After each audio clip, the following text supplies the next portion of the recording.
Hi అండి, welcome to my channel. ఈరోజు మన వీడియోలో ఆగాకరకాయ వేపుడు చాలా ఈజీగా, సింపుల్గా, చాలా టేస్టీగా ఎలా చేసుకోవాలో చూద్దాం. ముందుగా ఒక అర కేజీ ఆగాకరకాయలు తీసుకుని శుభ్రంగా కడిగేసి 4-5 ముక్కల్లా కట్ చేసుకోవాలి.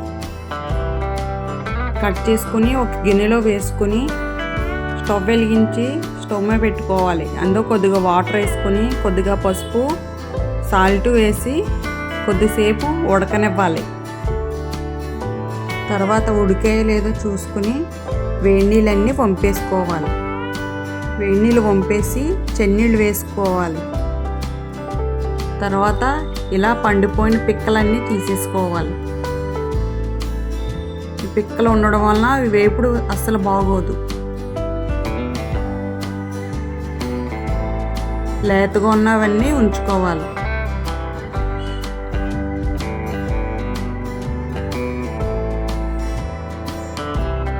ఇలా రెడ్గా పండిపోయిన పిక్కలన్నీ తీసేసుకొని ఇలా శుభ్రంగా చేసుకొని ఒక గిన్నెలో వేసుకోవాలి.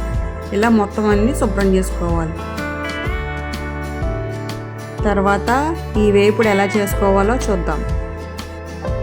స్టవ్ వెలిగించుకొని పెనం పెట్టి ఆయిల్ వేసుకోవాలి. తర్వాత ఆయిల్ మరిగిందో లేదో చెక్ చేసుకుని ఒక అర స్పూన్ జీలకర్ర, ఒక అర స్పూన్ ఆవాలు వేసుకోవాలి. తర్వాత ఒక స్పూను పచ్చెనగపప్పు, ఒక స్పూను మినపప్పు వేసుకొని మంట స్లోలో పెట్టుకుని బాగా వేపుకోవాలి. అవి వేగిన తర్వాత ఒక ఉల్లిపాయ చిన్న చిన్న ముక్కలు కట్ చేసుకుని వేసుకోవాలి. 2 పచ్చిమిరపకాయలు వేసుకుని మూత పెట్టకుండా బాగా వేపుకోవాలి.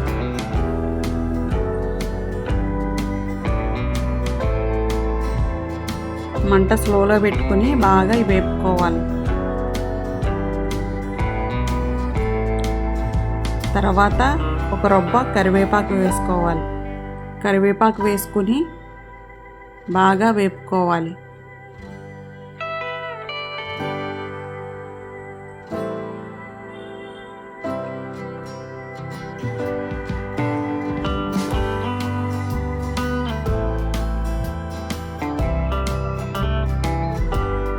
ఇలా బాగా వేపుకున్న తర్వాత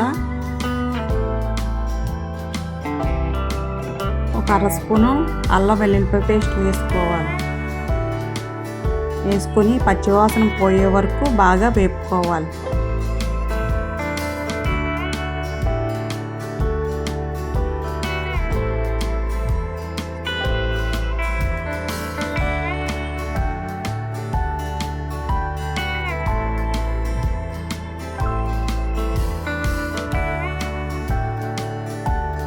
ఇలా బాగా వేగిన తర్వాత మనం రెడీ చేసి పెట్టుకున్న ఆగాకరకాయ ముక్కలు వేసుకోవాలి. నేను ఇలా పెద్ద పెద్దవి ఉంచుకున్నాను. మీకు కావాలంటే చిన్న చిన్న ముక్కలు కూడా కట్ చేసుకుని వేసుకోవచ్చు. వేసి బాగా వేపుకోవాలి. ఒకసారి బాగా కలిపి మూత పెట్టి కొంతసేపు మగ్గనివ్వాలి. ఒక 5 నిమిషాల తర్వాత మూత తీసుకుని కలుపుకోవాలి.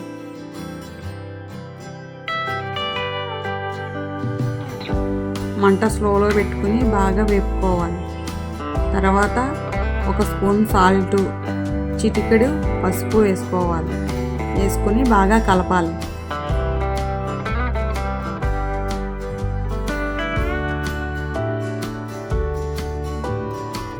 ఇలా బాగా కలిపిన తర్వాత మళ్ళీ మూత పెట్టి ఒక 5 నిమిషాలు ఉంచుకోవాలి. ఒక 5 నిమిషాల తర్వాత మూత తీసి మళ్ళీ కలుపుకోవాలి.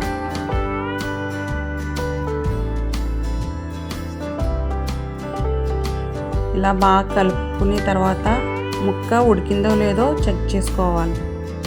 ముక్క మెత్తగా ఉడికింది. తర్వాత ఒక స్పూను జీలకర్ర పొడి వేసుకోవాలి. ఒక స్పూను కారం వేసుకోవాలి. మీ టేస్ట్కి తగ్గట్టు వేసుకోవాలి కారం.